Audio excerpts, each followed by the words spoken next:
धर्म जिज्ञासु भाइयों और बहनों, किसी जमाने में इस दुनिया के अंदर सच और झूठ का अलग अलग महत्व था। नीति और अनीति अलग अलग मानी जाती थी।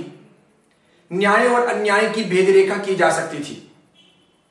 ज्यों-ज्यों संचार क्रांति आगे बढ़ी है, मनुष्य विद्वान बना है, धीरे धीरे जातिवाद, वर्गवाद मजबूत बने हैं और अलग अलग प्रकार की राजनीतिक विचारधाराएं और व्यक्तिगत हित महत्वपूर्ण बने हैं। क्यों मनुष्य का मन बदलता गया है। वो सच को झूठ, झूठ को सच आसानी से कर सकता है। उसी प्रकार वो न्याय के साथ में अन्याय को, अन्याय के साथ में न्याय को भी सहजता से खड़ा कर देता है। प्रामाणिकता को ताक पर रख सकता है और सारी बातें बदल सकता है। अब ऐसी स्थिति है कि सच अगर अकेला हो तो वो बिक जाता है, वो समाप्त हो जाता है, उसका वर्चस्व नहीं बचता है। झूठ अगर संगठित हो जाता है तो वो सच बन जाता है। यानी झूठ को सच किया जा सकता है, सच को झूठ किया जा सकता है। लोगों पर निर्भर करता है कि वे क्या करते हैं। जब कभी भी किसी एक झूठ के पक्ष में बहुत अधिक लोग इकट्ठे हो जाते हैं तो उन लोगों का वजन बढ़ जाता है। उनका बहुमत ये बता देता है कि हम जो कह रहे हैं वो सच है। यानी कि झूठ को वे सच बना देते हैं और सच का गला आसानी से घोंट भी देते हैं। उसी प्रकार कोई सच हो और उसके पक्ष में बहुत कम लोग हों तो वे चुप हो जाते हैं। उनकी कहीं आवाज नहीं आती, उनकी कोई आवाज नहीं सुनता, उनको कोई तवज्जो नहीं देता। तो सच सच होते हुए भी झूठ बन जाता है या मर जाता है। शिरडी के साईं बाबा के संबंध में भी कुछ ऐसा ही हो रहा है। अभी महाराष्ट्र सरकार ने महाराष्ट्र के परभणी जिले के पाथरी गांव को 100 करोड़ रुपए देने की घोषणा की, शिरडी के जन्मस्थान के तौर पर विकसित करने के लिए। इस बात को लेकर के महाराष्ट्र में बवाल मच गया। शिरडी साईं के भक्त नाराज होने लगे। देखते ही देखते शिरडी में हड़ताल हो गई। शिरडी के सब प्रकार के आवागमन के साधन स्थगित किए गए। सब लोगों ने हड़ताल की। पूरा शिरडी बंद रहा। होटलें वगैरह बंद कर दी गई। सिर्फ शिरडी के साईं मंदिर को छोड़ करके बाकी सभी कारोबार समेट लिए गए। ये क्या है? प्रश्न उठता है कि साईं का जन्म कहां हुआ था? क्या शिरडी में हुआ था? इतिहास को अगर देखें तो 100 साल पुरानी ये कहानी है। निश्चित तौर पर शिरडी में साईं बाबा का जन्म तो नहीं हुआ था। अब परभणी जिले में हुआ था या नहीं हुआ था ये दूसरी बात है। सबसे पहले ये जानने का प्रयत्न करना चाहिए कि साईं बाबा कौन थे। उसे मानने का या उनकी वकालत करने का, उनके लिए सच को झूठ करने का, झूठ को सच करने का क्या औचित्य है? समझो शिरडी के लोगों ने सब कारोबार बंद किए, हड़ताल की, तो उसके पीछे उनकी कौन सी आध्यात्मिक विचारधारा है, कौन सा राष्ट्र का हित है या कौन सी जीवन की प्रगति की बात है? सच कहूं तो शिरडी जाने वाले, साईं बाबा के दर्शन के लिए जाने वाले अधिकांश लोग आध्यात्मिक भक्त नहीं होते। राष्ट्रहित की उनको चिंता नहीं होती। कोई नैतिक जागरण करना है ऐसी उनकी कोई योजना नहीं होती। कोई धार्मिक उन्नयन करना है ऐसा भी उनका कोई भाव नहीं होता। सब लोग याचक बुद्धि से वहां पर जाते हैं, मांगने के लिए जाते हैं, कुछ न कुछ लेने के लिए जाते हैं। यह लौकिक कामनाओं के सिवाय वहां जाने वाले व्यक्तियों के पास में कुछ भी नहीं है।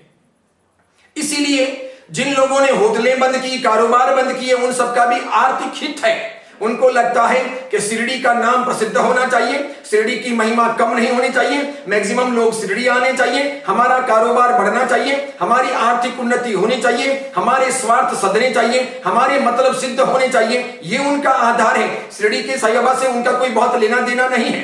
वे क्या, उनके बाप दादा भी जानते हैं कि शिरडी के साईं बाबा हिंदू नहीं थे, जैन नहीं थे, सिख नहीं थे, सिंधी नहीं थे, कोई अग्रवाल, महेश्वरी या ब्राह्मण, राजपूत या राजपुरोहित नहीं थे। यहां तक कि शिरडी के साईं बाबा के पिताजी कोई हिंदुस्तान के नहीं थे, वे तो अफगानिस्तान के थे और पंडारी जाति के थे। यहां आए थे, उन पर कई जुर्म रहे हैं, 8 वर्ष उनको कैद में रखा गया है।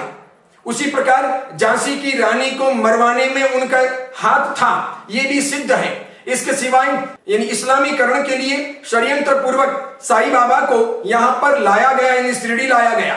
चांद मियां उनका नाम था। उनका जन्मस्थान कहां हो यह महत्वपूर्ण नहीं।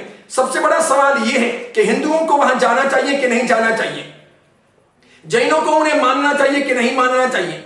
एक गौर करने लायक बात है। शरीयत के कानूनों के सिवाय, कुरान के सिवाय, अल्लाह के सिवाय मुसलमान किसी को नहीं मानते। उसी प्रकार गिरजाघर के सिवाय, यीशु के सिवाय ईसाई किसी को नहीं मानते। उसी प्रकार गुरु ग्रंथ साहिब के सिवाय और गुरुद्वारों के सिवाय सिख भी किसी को नहीं मानते। फिर हिंदुओं को अलग अलग जगह भटकने की और जैनों को अलग अलग जगह भटकने की आवश्यकता क्या है? उनको भी अपने धर्म में आश्रित रहना चाहिए, धर्म पर गर्व करना चाहिए, धर्म की विधियों और परंपराओं के अनुसार जीना चाहिए, मांगने के लिए याचक बनकर यहां वहां नहीं भटकना चाहिए।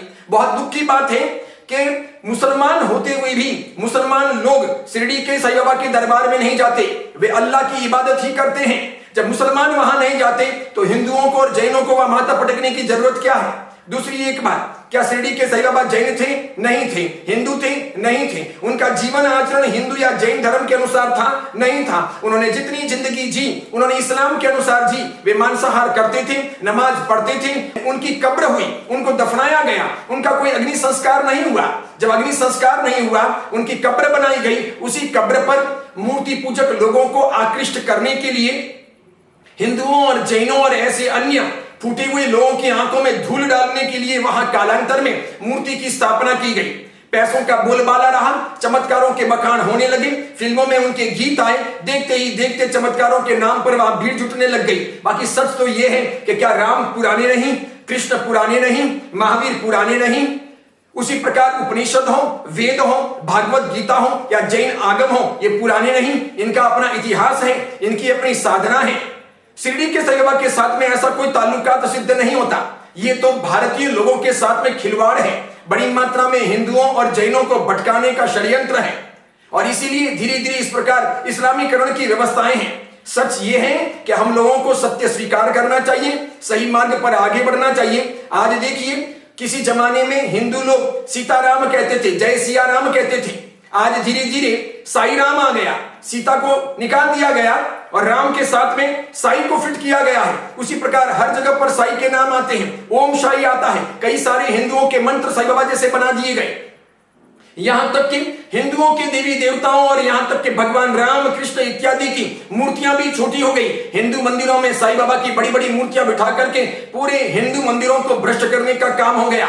हिंदू समझ भी नहीं पा रहे कि ये क्या हो रहा है। जैनों को और हिंदुओं को सावधान होने की आवश्यकता है, अपने अपने धर्म के अनुसार जीने की आवश्यकता है, पक्का सच्चा हिंदू और पक्का सच्चा जैन रहने की आवश्यकता है, और राष्ट्र हित का सोचने की आवश्यकता है। क्या आवश्यकता है कि हजारों लाखों साल पुराने अपने धर्म को छोड़कर हम इधर उधर भटके, जहां तहां याचक बने, कुछ न कुछ मांगते रहे। इससे क्या होने वाला है? सच कहूं तो ये सांस्कृतिक चिंता होनी चाहिए, राष्ट्र हित की चिंता होनी चाहिए। आध्यात्मिक विकास के लिए धर्म अध्यात्म को समझना चाहिए, भागवत गीता को, रामायण को, महाभारत को पढ़ना चाहिए और जैन आगमों का अनुसंधान करना चाहिए। जीवन की प्रगति करनी चाहिए, इधर उधर भटक करके जीवन खराब नहीं करना चाहिए। सच ये है, और इसी प्रकार करेंगे तो ही राष्ट्र का, समाज का, धर्म का और प्रकारांतर सभी भारतीय लोगों का हित होगा। सबका कल्याण हो, ऐसी मंगल कामना।